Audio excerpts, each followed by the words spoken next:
রাজধানীর পিচঢালা পথ থেকে আদালতের বারান্দা। একই দিনে বাংলাদেশ দেখল মাতৃত্ব আর পিতৃত্বের ভিন্ন দুই বিয়োগান্তক রূপ। এক স্বজনের হাতে চাদরে মোড়ানো 4 বছরের শিশুর নিথর দেহ, আর এক মায়ের কোলে 1.5 মাসের জীবিত শিশুসহ এক রাতের কারাবাস। একই শহরের দুটি ভিন্ন প্রান্তের দুই নিষ্ঠুরতম হৃদয় বিদারক দৃশ্য দেখে হতবাক সারা দেশ।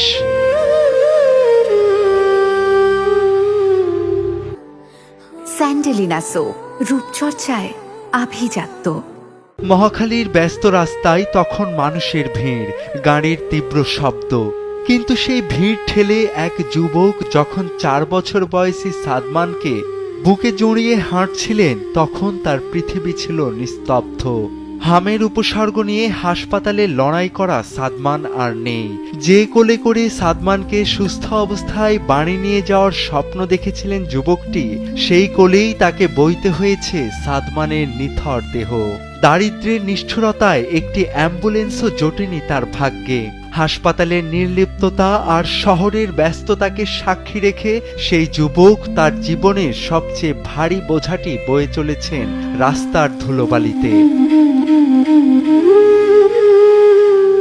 অন্যদিকে সিএমএম আদালতের বারান্দায় এক মা তার 1.5 মাসের শিশুকে বুকে আগলে কাঁদছেন।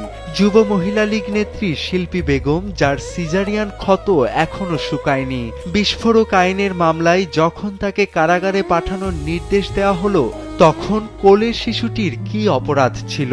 হাসপাতালের হাজতখানায় যাওয়ার ঠিক আগ মুহূর্তে বারান্দায় বসে যখন তিনি শিশুকে বুকের দুধ খাওয়াচ্ছিলেন, তখন চারপাশের পুলিশের তাড়া আর মানুষের দীর্ঘশ্বাস মিলেমিশে একাকার হয়ে যায়। যদিও মানবিক বিবেচনায় পরে তার জামিন হয়েছে, কিন্তু দুধের শিশুকে নিয়ে সেই অন্ধকার গারদের প্রতিটি মুহূর্ত ছিল নিরপরাধ সেই শিশুটির জীবনে এক ভয়ঙ্কর অভিশাপ।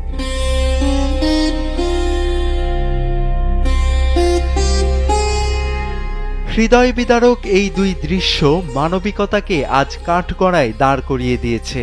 এক যুবক তার ছোট্ট স্বজনের মৃতদেহ কোলে নিয়ে পথে পথে হাঁটছেন, আর এক মা তার 1.5 মাসের বেঁচে থাকা সন্তানকে নিয়ে জেলের অন্ধকার দেখছেন। রাজধানীর বাতাস আজ যেন এই দুই শিশুর কান্না আর নিঃশব্দ হাহাকারে ভারী হয়ে উঠেছে। এই শহর কি তবে এতটাই পাথুরে হয়ে গেল, যেখানে শিশুদের আর্তনাদ আর মায়ের আকুতি কেবল তামাশা দেখার ভিড় হয়েই রয়ে গেল?